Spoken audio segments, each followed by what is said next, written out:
Have you ever noticed that voice in your head? The one that's always performing, always worried about what others think, always craving validation? What if I told you that voice isn't really you? Yesterday, I caught myself rehearsing a conversation repeatedly before making a simple call.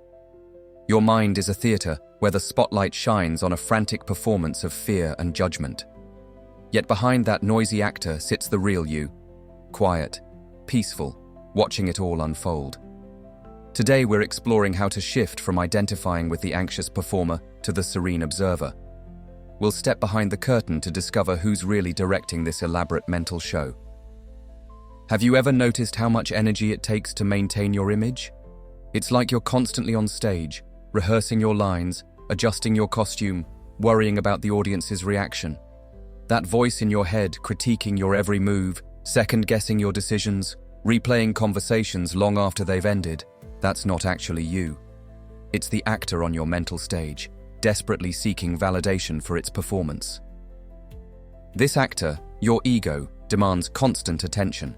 Picture yourself in a team meeting, feeling that flush of anxiety when your idea isn't immediately embraced, or that subtle resentment when a colleague receives praise for something similar to what you suggested earlier. The ego operates from a fundamental sense of lack.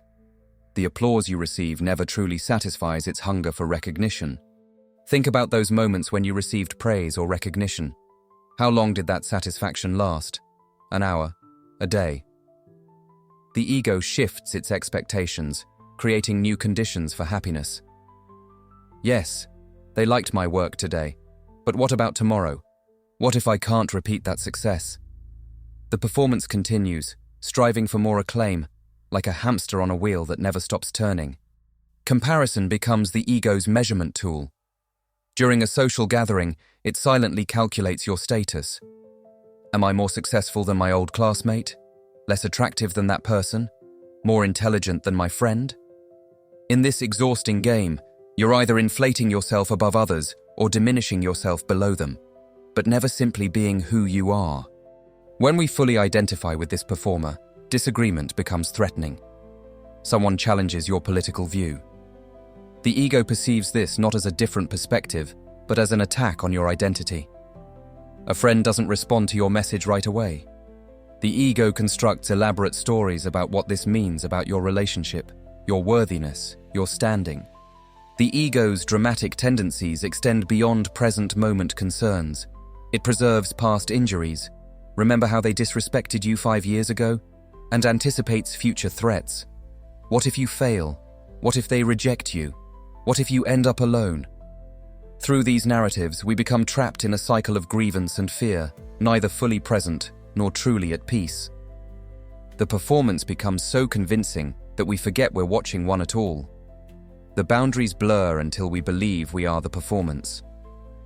When someone asks, "Who are you?" we respond with aspects of the character: our profession, relationship status, accomplishments, failures, beliefs. We've confused the costume for the person wearing it. This confusion represents the ego's most clever trick, convincing you that it is you, that without this constructed identity, you would cease to exist.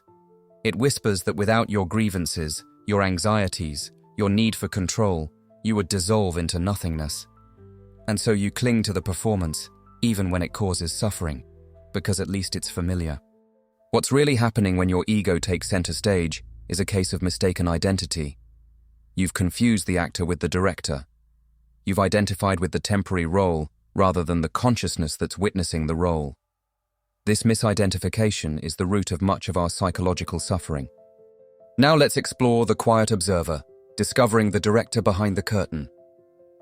This misidentification between actor and director creates a profound cosmic joke. You've been searching everywhere for peace while overlooking the quiet presence that's been watching the entire drama unfold.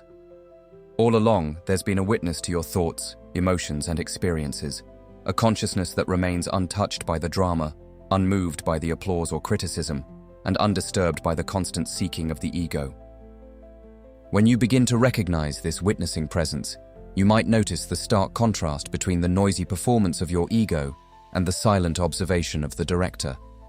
While your thinking mind constantly judges, analyzes, and tries to fix your experience, This witnessing consciousness simply observes with an open spaciousness that feels strangely familiar, like remembering something you've always known.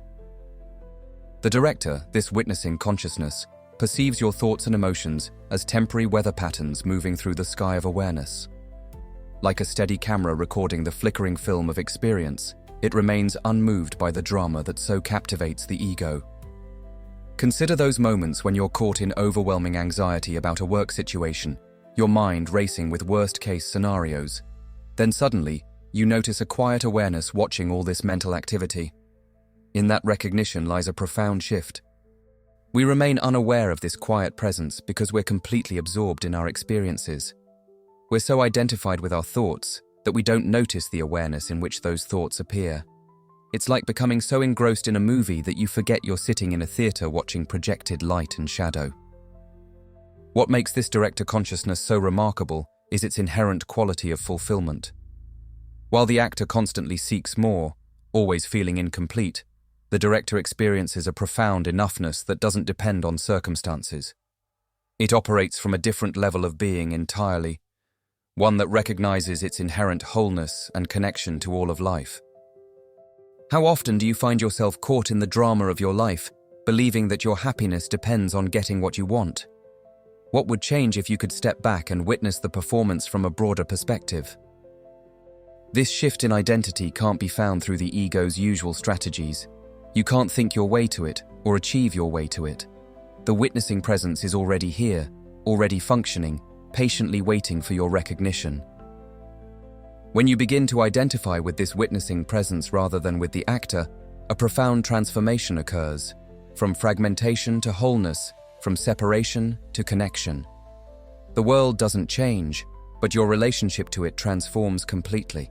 Things that once seemed terribly important begin to lose their grip. You can recognize when you're caught in the ego's performance by the quality of your consciousness.